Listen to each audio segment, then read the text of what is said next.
तो चलो बच्चों, आज हम लोग लाइफ साइंस में चैप्टर 2 से कुछ ऐसे क्वेश्चंस को कर लेते हैं जो 2 मार्क्स के क्वेश्चन होते हैं।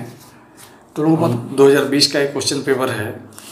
ये जो विभाग ग अगर तुम लोग देखो वेस्ट बंगाल बोर्ड का ये जो क्वेश्चन है, क्वेश्चन नंबर 3, इसमें से एक 12 प्रश्न का उत्तर देना है और 2 गुना 12 यानी कि प्रत्येक क्वेश्चन का में आपको 2 मार्क्स दिए जाएंगे, 24। तो ये कम मार्क्स नहीं है। तो हम लोग 2 नंबर के जो कुछ क्वेश्चंस किस तरह के आते हैं उसको भी हम लोग आज कर लेते हैं। तो इससे तुम लोग बढ़िया से इसको तुम लोग नोट कर लोगे। ये मैं किताब से ही पढ़ा रहा हूँ, ये सारे क्वेश्चंस आंसर यहाँ पर दिए हुए हैं, आपको कोई दिक्कत नहीं होगी। तो देखिए, जो मैं इम्पोर्टेंट क्वेश्चन वही बताऊँगा कि मनुष्य के पीढ़ी एकांतरण में होने वाले एक परिवर्तन का उदाहरण दीजिए। तो पीढ़ी एकांतरण आप लोगों को पता है। पीढ़ी एकांतरण क्या होता है कि जब एक हम लोग को पता है कि मेल और फीमेल अगर हम लोग देखें, मतलब क्या होता है, डिप्लॉयड। ये पहले मेल, अगर ये मानते हैं कि पहले ये मेल है ये फीमेल है, तो दोनों में ही 2n नंबर ऑफ क्रोमोजोम है, संख्या 46 है क्रोमोजोम की संख्या। लेकिन जैसे ही मियोसिस के बाद में इसमें स्पर्मेटोजेनेसिस के बाद स्पर्म बना और गैमेटोजेनेसिस के बाद एग जब बनता है, अंडाणु और स्पर्म, तो इसमें क्रोमोजोम की संख्या आधी हो जाती है। मियोसिस होता है यहाँ पे। तो ये जो हो गया, ये अल्टरनेशन ऑफ, अगर हम लोग बात करें पीढ़ी का एकांतरण अगर कहें तो मनुष्य में यही पीढ़ी का एकांतरण देखने को मिलता है जब यहाँ 2n क्रोमोजोम की संख्या होती है डबल और क्रोमोजोम की संख्या आधी हो जाती है गैमेट्स में। तो यही इसका पीढ़ी का एकांतरण का अवस्था को हम लोग लिख सकते हैं। तो चलिए, ये क्वेश्चन आशा करता हूँ समझ में आ गया होगा आप लोग को। फिर नेक्स्ट क्वेश्चन हम लोग पढ़ते हैं कि जीवन चक्र की 2 अवस्थाओं का नाम बताइए। ऐसे अगर पौधों में हम लोग देखें तो स्पोरोफाइट पीढ़ी और गैमेटोफाइट 2 पीढ़ी देखने को मिलता है। ये क्वेश्चन बहुत इंपॉर्टेंट, अल्टरनेशन ऑफ जनरेशन बोल करके एक क्वेश्चन आता है। कुछ ऐसे पौधे होते हैं ब्रायोफाइट्स में, जैसे फर्न का नाम आप सुने होंगे, फर्न पौधा, मॉस पौधा देखे होंगे। ये ब्रायोफाइट श्रेणी के पौधे हैं, ब्रायोफाइट्स। उसमें क्या होता है कि जो पौधा होता है, इसका पौधा देखोगे, चित्र में दिखा देता हूँ, सबसे ज़्यादा अच्छा होगा। ये परीक्षा में प्राय जगह पूछा भी जाता है, मैं चाहता हूँ कि इसको क्लियर कर दूँ मैं पहले। तो ये फर्न में पीढ़ी का एकांतरण एक चित्र दिखाया गया है। देखो यहाँ पे जो फर्न जो पौधा है, इस तरह का पौधा तुम लोग देखे होगे पेड़ के नीचे छाया में। ये छोटा सा पौधा होता है, ब्रायोफाइट्स पौधा होता है, जिसमें जड़ होते हैं, पत्ती और स्टेम, ये सब देखने को मिलता है। तो ये जो पौधा है इसको 2n कहते हैं। इसमें इसको स्पोरोफाइट कहा जाता है। ये जो पौधे का शरीर है 2n है, इसको स्पोरोफाइट, 2n को हम लोग देखो यहाँ पर देखा गया था स्पोरोफाइट पीढ़ी। तो ये इसका जो 2 पीढ़ी होता है ये स्पोरोफाइट कहलाता है, स्पोरोफाइट। और ये पौधे में क्या होता है, मियोसिस होता है। मियोसिस में आपने देखा कि क्रोमोजोम की संख्या आधी हो जाती है। जितना भी क्रोमोजोम है, मियोसिस के बाद में बनता है स्पोर सेल। क्या बनता है, spore cell, SPORE, spore, SPORE, spore cell बनता है और क्रोमोजोम की संख्या हो जाती है आधी। और ये जो स्पोर बनता है बाद में यही स्पोर डेवलप कर जाता है और डेवलप करते करते देखा जाता है इसमें डिफरेंशिएशन ग्रोथ होता है। ये ऐसा स्ट्रक्चर आता है, फिर आज में देखा जाता है कि मैच्योर हो जाता है। इसको प्रोथैलस के नाम से जानते हैं। इसको हम लोग कहते हैं प्रोथैलस, मैच्योर गैमेटोफाइट। अब इसको गैमेटोफाइट कहें तो ये इसकी क्रोमोजोम की संख्या हाफ है, आधा है, यहाँ n था। तो यही 2 पीढ़ी का एकांतरण हुआ। अब ये जो प्रोथैलस है, इसमें 2 तरह के, इसमें जान के रखो, 2 तरह का मदर सेल देखने बोलता है, आर्चिगोनियम एंड एंथ्रीडियम, जिससे एक से बनता है एग और एक से बनता है स्पर्म। एंथ्रीडियम से स्पर्म बनता है, आर्चिगोनियम से बनता है एग, और ये दोनों फिर मिल करके फर्टिलाइज हो जाते हैं। जैसे पुरुष में, मनुष्य में हुआ, मेल फीमेल में, उस तरह से ये दोनों फर्टिलाइज कर जाते हैं और फर्टिलाइज करके फिर बनता है fusion of 2 gamete to form a zygote. आपको पता है।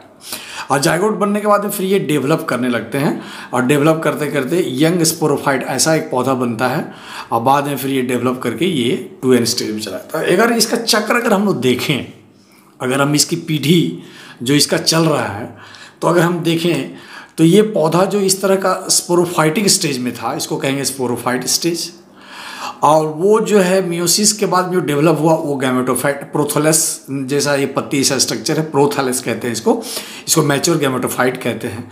तो यहाँ 2n था, यहाँ n था, तो ये 2 जनरेशन है। ये 2 जनरेशन कैसे आ रहा है, अगर क्वेश्चन आए कि अल्टरनेशन ऑफ जनरेशन कैसे होता है, तो ये चित्र बनाकर लिख देने से ही होगा, इसमें ज़्यादा कोई दिक्कत मैं आशा करता हूँ नहीं आएगी। तो ये शॉर्ट क्वेश्चन 2 नंबर के इस तरह से भी क्वेश्चन आया हुआ है कि गैमेटोफाइट पीढ़ी, 2 पीढ़ी का नाम बताओ, तो स्पोरोफाइट, फर्न और गैमेटोफाइट प्रोथैलस। ये फर्न और मॉस पौधों में देखने को मिलता है।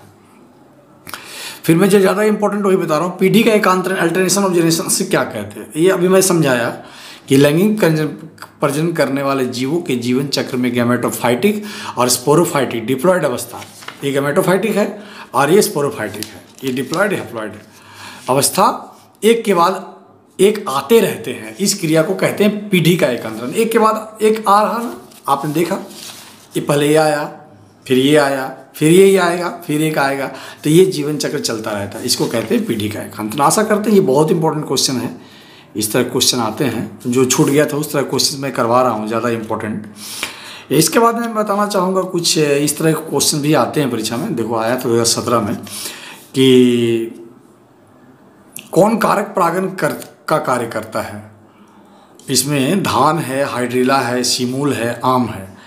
तो परागण की क्रिया जो होती है वो कौन कारक है। धान के लिए परागण का कारक बताओ, सीमूल के लिए पक्षी है, हाइड्रिला के लिए जल है, आम के लिए वायु और कीट पक्षी भी है। तो इस तरह से ये भी क्वेश्चन आते हैं परीक्षा में कि धान में जो पराग क्रिया मदद करते हैं वो है वायु।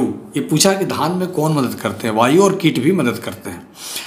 अच्छा, सीमूल में सीमूल का जो पेड़ होता है उसमें पक्षी मदद करते हैं। हाइड्रिला तो जल का पौधा है, वो जल में ही उगता है और जल ही उसको बहा के ले जाता है, और ये जल मदद करता है। आम में वायु और कीट मदद करता है। इंपॉर्टेंट क्वेश्चन है। पार्थेनोजेनेसिस क्या, इस तरह के क्वेश्चन भी आते हैं परीक्षा में। तो प्रजनन की वो अवधि जिसमें निषेचन के ही अंड कोशिका से नए जीव की उत्पत्ति हो जाती है। जैसे ये अंड कोशिका यहाँ अगर स्पर्म आके इससे ना मिले तो निषेचन नहीं होगा, और निषेचन नहीं होगा तो एक अपने आप डेवलप करके नए जीव बना देता है। ऐसे भी होता है कुछ में, जैसे चिट्टी में ऐसा होता है, एंट में, बी में होता है, बी मधुमक्खी में ऐसा देखने को मिलता है, जैसे कि केला में, अंगूर में। तो ये प्रजनन की विधि को निषेचन या पार्थेनोजेनेसिस कहते हैं। और इस तरह से क्वेश्चन आता है कि पार्थेनोकार्पी फ्रूट क्या है। ये जान के रख लीजिए कि पार्थेनोकार्पी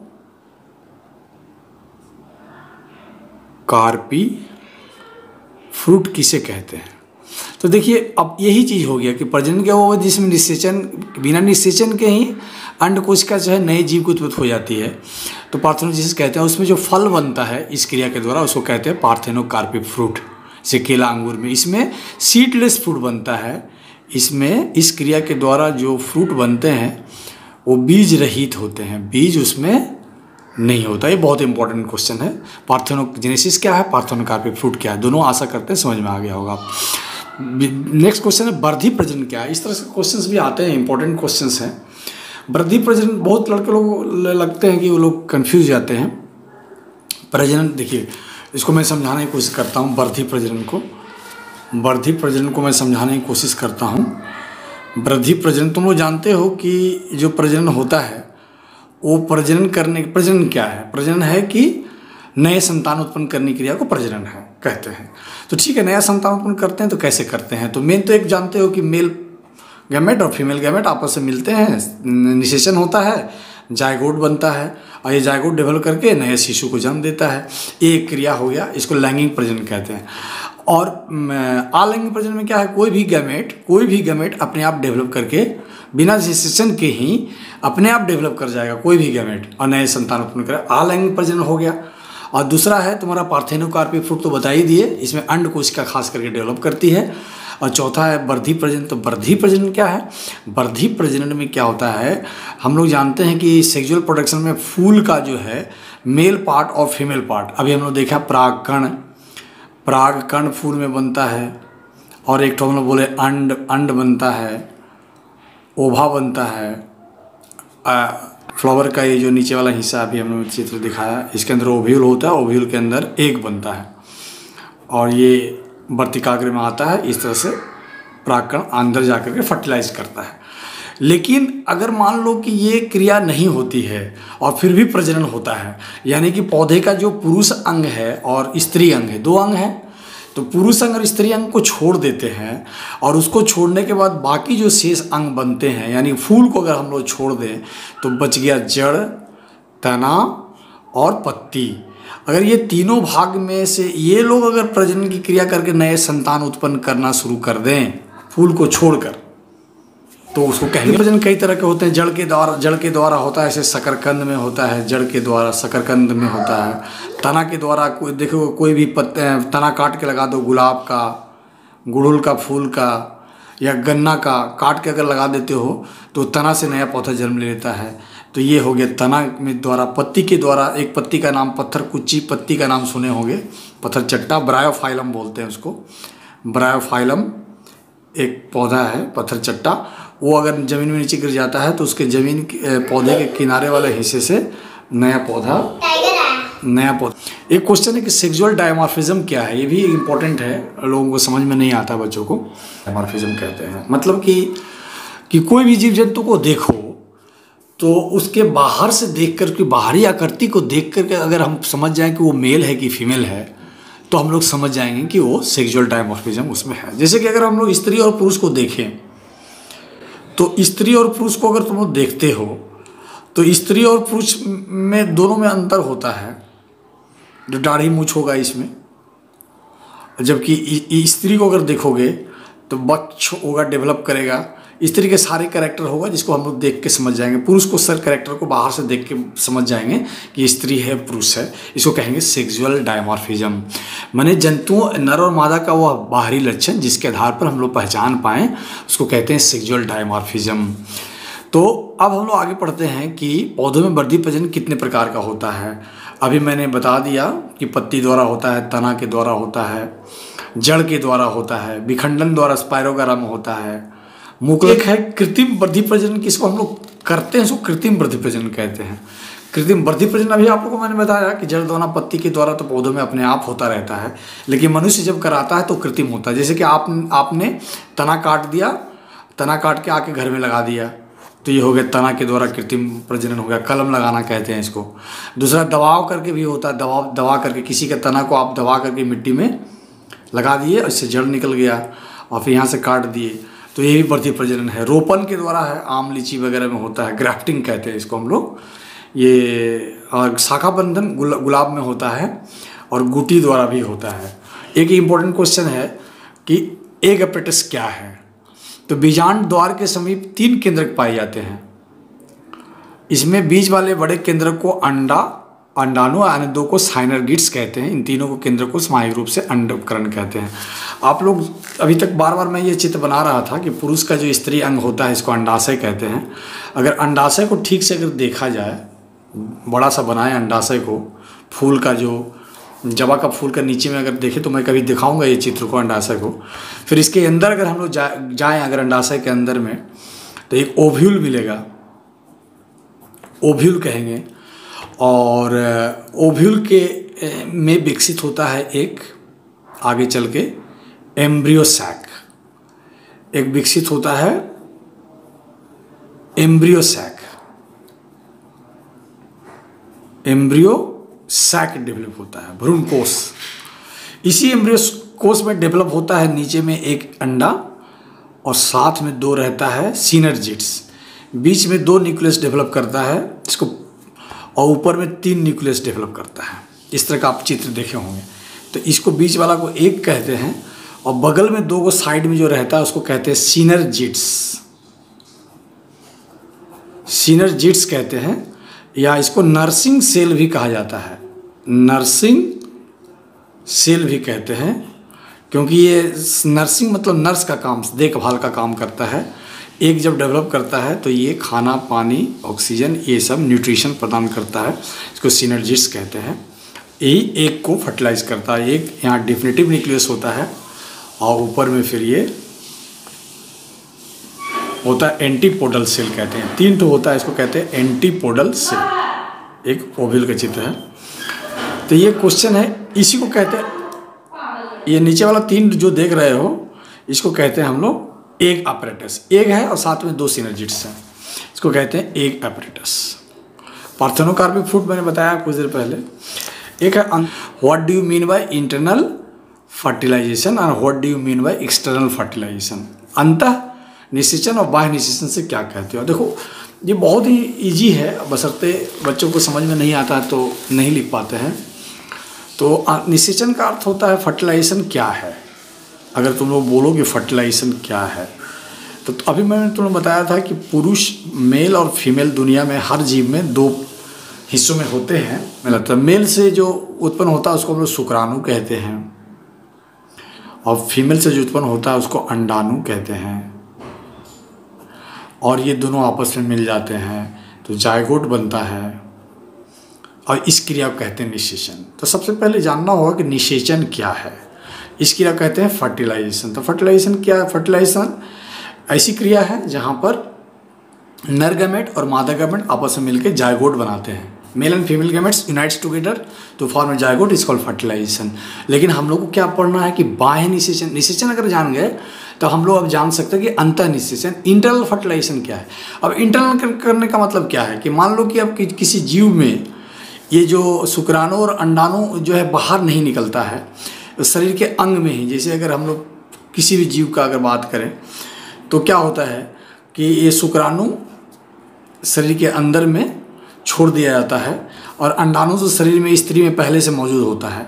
अंडाणु स्त्री में पहले से मौजूद होता है, अंडाणु बनता है और शुक्राणु को अंदर ही छोड़ दिया जाता है शुक्राणु। और ये स्त्री के शरीर के अंदर में जाकर ये दोनों आपस में मिलते हैं। निषेचन की क्रिया अंदर में होती है, शरीर के अंदर, स्त्री के अंदर में। तो इसको कहते हैं इंटरनल फर्टिलाइजेशन। लेकिन बाह्य निषेचन किसको कहते हैं। अंतर निषेचन हो गया। बाह्य निषेचन किसे कहते हैं। जैसे कुछ ऐसे जीव हैं, टोड मेढक वगैरह का नाम सुने हो, तो मेढक वगैरह क्या करता है कि ये लोग पानी में, जो मेल मेढक होता है, मेल टोड और फीमेल टोड, जो टोड हैं, जो मेढक हैं, ये लोग क्या करते हैं, ये लोग पानी में पहले मेल जो टोड होता है, फीमेल टोड, वो अंडाणु पानी में, अपने शरीर में जो अंडाणु बनता है वो क्या करते हैं, पानी में, बाहर में, पानी में, तालाब वगैरह में, बाहर में अंडाणु किसी भी जगह में छोड़ देते हैं।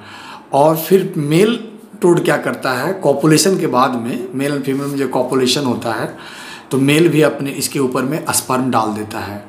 स्पर्म जो है इसके ऊपर में छिड़क देता है और ये पानी में ही दोनों आपस में मिलते हैं।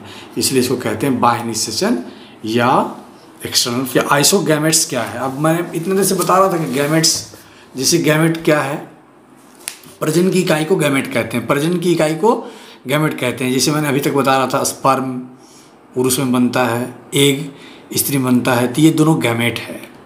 ये दोनों क्या है, गैमेट। गैमेट क्या है, प्रजनन की इकाई है, क्योंकि प्रजनन नए संतान की उत्पन्न करने में यही काम करते हैं। तो ये प्रजनन की इकाई को गैमेट कहते हैं। तो ये गैमेट जो स्पर्म है और एग है, अगर गैमेट एक जैसा देखने में हो, जो दोनों गैमेट आपस में मिल रहे हैं, मान लो स्पर्म पुरुष की ही अगर बात करें तो पुरुष का स्पर्म का अगर चित्र बनाए मनुष्य में तो ऐसा होगा, और स्त्री का अंडाणु का चित्र बनाए तो ऐसा होगा। और इसका गैमेट अगर अंडाणु अगर देखोगे तो बड़ा साइज का होता है स्त्री का, और ये उसके तुलना में स्पर्म छोटा होता है। स्पर्म तैरते हुए जाता है, अंडाणु में प्रवेश करता है, तो इसको फर्टिलाइजेशन कहते हैं। तो अगर ये दोनों गैमेट्स अगर एक जैसे होते हैं तो उसको आइसोगैमेट्स कहेंगे। आइसो मीन्स इक्वल, आइसो मतलब इक्वल, एक जैसे। तो अगर एक जैसे होंगे तो उसको कहेंगे आइसोगैमेट्स, और दोनों एक गैमेट्स मिलने वाले एक जैसे नहीं होंगे तो उसको कहेंगे एनाइसोगैमेट्स। ये परीक्षा में क्वेश्चन आता है कि आइसोगैमी क्या है। लैंगिक प्रजनन में भाग लेने वाले आकार रचना में समान नर और मादा युग्मकों को आइसोगैमेट्स कहते हैं, स्पाइरोगाइरा, मोनोसिस्टिस। लेकिन ऐसा नहीं होता, पुरुषों में ऐसा नहीं होता, मनुष्य में ऐसा नहीं होता, एनाइसोगैमेट्स कहते हैं। एक क्वेश्चन इंपॉर्टेंट लगा मुझे, ओवोटेस्टिस क्या है। अब देखो ओवो टेस्टिस से पता चल रहा, ओवो मीन्स ओवा, एग, ओवो मीन्स एग, और टेस्टिस मीन्स पुरुष का वृषण, टेस्टिस, यानी कि वह जनन अंग जो अकेले अंडाशय वृषण दोनों का काम करता है। मैंने बताया था कुछ देर पहले, कुछ जीव ऐसे भी हैं जिसमें स्त्री अंग और पुरुष अंग दोनों ही होते हैं, तो उसको ओवोटेस्टिस कहते हैं, उसे ओवोटेस्टिस कहते हैं। यह उभयलिंगी जंतु में पाया, जैसे घोंघा, उभयलिंगी मतलब दोनों ही लिंग एक ही जंतु में होता है, ओवांटेस्टिस, तो उसको कहते हैं ओवोटेस्टिस। यहाँ देखो ये इस तरह क्वेश्चंस परीक्षा में आते हैं। 157 पेज पे ये मैं किताब जो यूज़ कर रहा हूँ ये है निर्मल प्रकाशन का बुक है। तुम लोग अगर इसको यूज़ करते हो बहुत सारे बच्चे तो देख लो, ये पेज नंबर है 157 पेज पे 157 में इम्पोर्टेंट क्वेश्चन है कि ये क्वेश्चन आते हैं इस तरह से, शॉर्ट क्वेश्चन परीक्षा में आता है कि पौधे का जो अंडाशय है वो निषेचन के बाद किस में बदल जाता है। तो पौधे का भी इतना देर से मैं अंडाशय बता रहा था, ये चित्र में यहाँ पर देखो, ये अंडाशय है और अंडाशय में एग होता है, मैंने बताया था। तो ये अंडाशय जो होता है ये अंडाशय बदल जाता है फल में, पौधे का ये वाला हिस्सा। ये चित्र में ठीक से अगर देखो तो फूल के अंदर ये अंडाशय देखने को दिख रहा है। यहाँ पे पुंकेसर का ये चित्र है जिसमें वर्तिकाग्र दिखा रहा है, ये वर्तिका है, ये अंडाशय है, अंडाशय वर्तिका, वर्तिकाग्र, और ये पुरुष का अंग है, ये देख लो, स्टेमन है ये जिसमें परागकण बनता है, परागकोश है इसमें पराग के कण बनते हैं और यहाँ से ट्रांसफ़र होकर के वर्तिकाग्र पे जाके गिरता है, इसको परागन कहते हैं। और यहाँ से गिरने के बाद में ये जो है जो पराग कण है वो दो भाग में बढ़ जाता है, दो मेल गैमेट बनाता है और एक ट्यूब न्यूक्लियस बनाता है। तो ट्यूब न्यूक्लियस जो ट्यूब बनाता है इसके अंदर में, और ये अंदर जाता है और इसके अंदर प्रवेश करता है और दो में गैमेट जाता है। तो इस तरह से अंडाशय निषेचन के बाद फल में बदल जाता है। बीजांड जो होता है इसको ओव्यूल कहते हैं, ओव्यूल वो बीज में बदल जाता है, और आवरण इंटीगुमेंट जो बीज का खोल बनाता है, और एक जो होता है वो भ्रूण एम्ब्रियो में बदलता है। अंडा जो है तो वो भ्रूण एम्ब्रियो में बदलता है और यही भ्रूण नए संतान उत्पन्न करता है। और डिफिनेटिव न्यूक्लियस बीच भ्रूण पोष बनाता है। डिफिनेटिव न्यूक्लियस जो बीच में जो दो था, मैं चित्र बनाया था यहाँ पर, दो जो बीच में है ये डिफिनेटिव न्यूक्लियस, ये बदल जाता है भ्रूण पोष एंडोस्पर्म में, जहाँ खाना भोजन जमा रहता है। तो चलो आज मैं यहीं तक बताता हूँ, वीडियो में लंबा नहीं करना चाहता, 20 मिनट का ये वीडियो हो चुका है। और फिर कमेंट में लिखोगे तुम लोग को, या तुम लोग पढ़ोगे बुक से, और जो जो टॉपिक्स जो जो विषय पेज नंबर के साथ समझ में नहीं आएगी मुझे बताओगे, और इसको तुम लोग नोट्स बना लोगे अच्छी तरह से।